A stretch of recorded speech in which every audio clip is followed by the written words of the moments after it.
All right, guys, so today we're going to be cracking open the 38 CFR and the M21 to really have a close look at 0% rating all the way to 60% rating for high blood pressure and the documentation you need to get your claim through the door. Whiskey 9 Yankee 7 November Golf, over.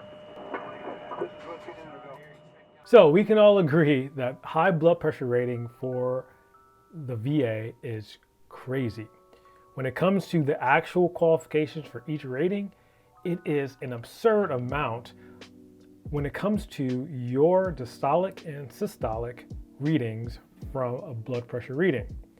It almost seems like they want you to be on the verge of death just to get a decent rating for high blood pressure. But we're going to go ahead and look at some ways that can help you get to those higher ratings and the documentation that with it as well. So first things first, let's go ahead and take a look at what high blood pressure is. So we're going to go ahead and use this from the AHA, the American Heart Association, and this table really shows what they consider normal all the way to hypertensive crisis. So these are the ratings that the Heart Association of America says is bad for you versus what's normal, okay? So we're going to go ahead and look at each percentage and what the VA is rating for you to be able to claim 10 or higher percent. So starting at 0%, what is the VA really looking for? Well, the weird thing about 0% for high blood pressure is according to the 38 CFR, it really doesn't exist.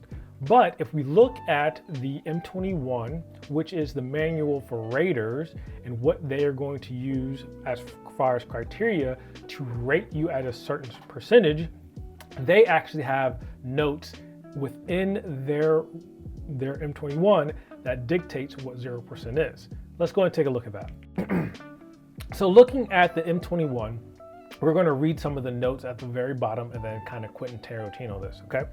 So when service connection is established based on the exemptions above, which we'll go over here momentarily, the disability percentage will either be 0%, which for most of you out there, this is the case, right? You have 0% service connection.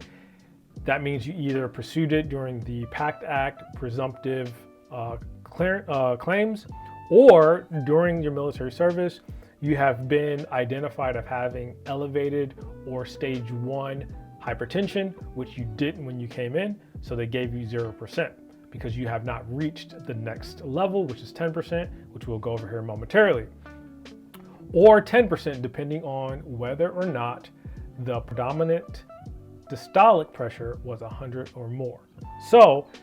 Let's go ahead and look at the 38 CFR to break these numbers down. If we look at the 10% rating according to the CFR, you have to have a diastolic of 100 or more, or a systolic of 160 or higher, or a minimum evaluation for an individual with a history of diastolic pressure, predominantly 100 or more, who requires continuous medication for control.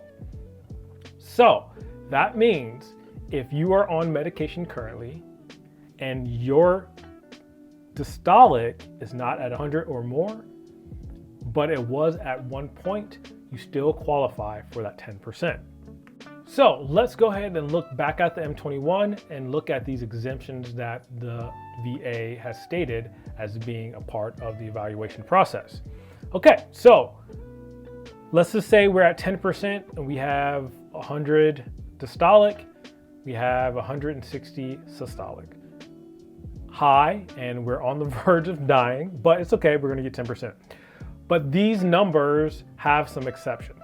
So those exceptions, according to the M21, current readings meeting the regulatory standard for the definition above are not required, which is the 100 and 160,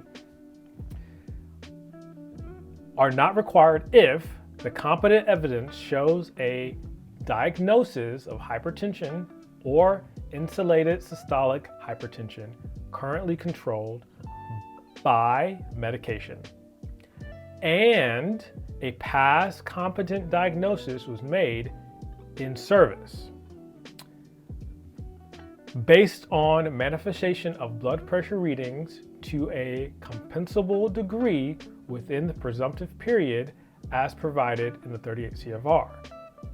Also, secondary to service connection disability. So that means that it can be a secondary to a already service connected disability, and you don't have to meet certain criterias as far as the 100 diastolic or 160 systolic. And you can actually get these waves to get higher percentages depending on what they say as far as the service connection. Mentioned in the M21, competent diagnosis. So what does that mean? Well, let's go ahead and take a look at the criteria that the VA deems as a competent diagnosis of hypertension. So here is another section of the M21 that directly states how the VA is actually going to be observing or documenting your hypertension, or how they're going to be evaluating your evidence. Okay, so let's go ahead and take a look at this. Subject to the expectation below, a diagnosis of a hypertension or isolated systolic hypertension must be confirmed by blood pressure reading taken 2 or more times on at least a 3 different day basis. So that means it must be taken multiple times in one period over a 3-day period in order to be a competent reading of your blood pressure. So keep that in mind when you're taking your logs or when you're going in for the doctor. Don't just let them take your blood pressure once. Make sure they are doing it multiple times, giving it a 5 to 10 minute wait in between to really ensure that the VA disability or the CMP examiner cannot say that they were too close together to count. All right, so let's go ahead and look at what 20% looks like. So according to the 38 CFR, a 20% reading or 20% rating, the diastolic has to be 110 to 119, and the systolic has to be 200 or higher. Guys, this is crazy and this is super high. And if you remember looking back, you are in true hypertensive crisis at this point. You should be on medication 100%, no doubt about it. All right, going to 40%. Now the VA at this point says, screw it with systolic. Your systolic is already 200 plus.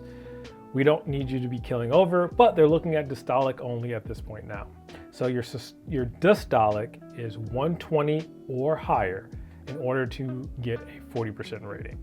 Now looking at 60%, it is only 10 more. It only has to be 130 or higher. So as I mentioned before, medication can play a role in helping you, and if you don't articulate it very well, can technically hurt you. So making sure that when you're talking and providing evidence to the CMP examiner or on your claims, that you are highlighting the fact that you are on some kind of VA-directed medication.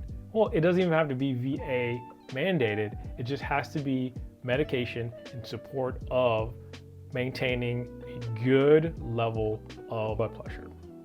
If you're able to articulate this correctly, you can almost guarantee to get 10% off the bat. Understanding that you need to have had a high blood pressure reading or current diagnosis at some point before they're going to give you that 10%.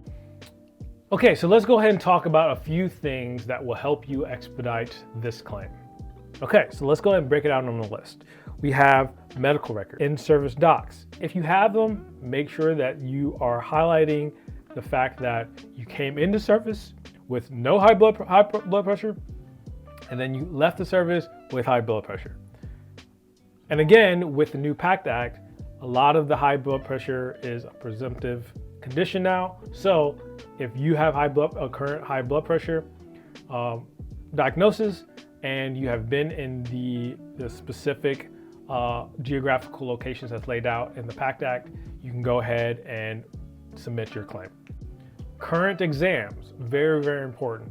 Make sure that you have a fresh diagnosis. Once again, make sure you have fresh readings from the doctor. And it will help if you bought yourself a high blood pressure cuff and you are actually maintaining a high blood pressure log.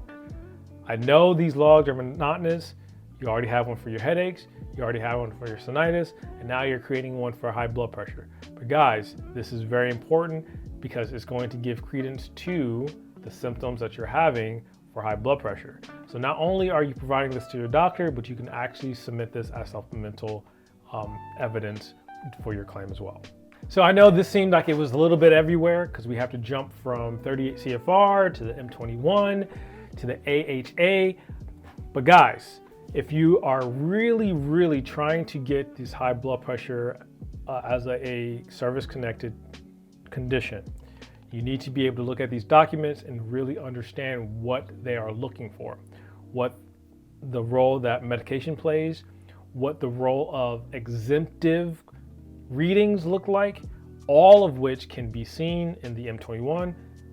The 38 CFR is a good resource, but again, it doesn't explain the holistic picture for specifically hypertension. It doesn't even show a 0% rating, so you really have to dive deep into other documents to really figure out what the VA is looking for. All right, guys, I wanted this to be short and sweet, and hopefully this kind of clarifies some of the hypertension myths that have been going around, what you can and cannot get service connected, and how they can affect you. So, as always, if you found this information helpful, please share it with a vet that may benefit from this information. Otherwise, I'm Jay with CIVDIV. Stay strong, stay resilient, and I'll see you later.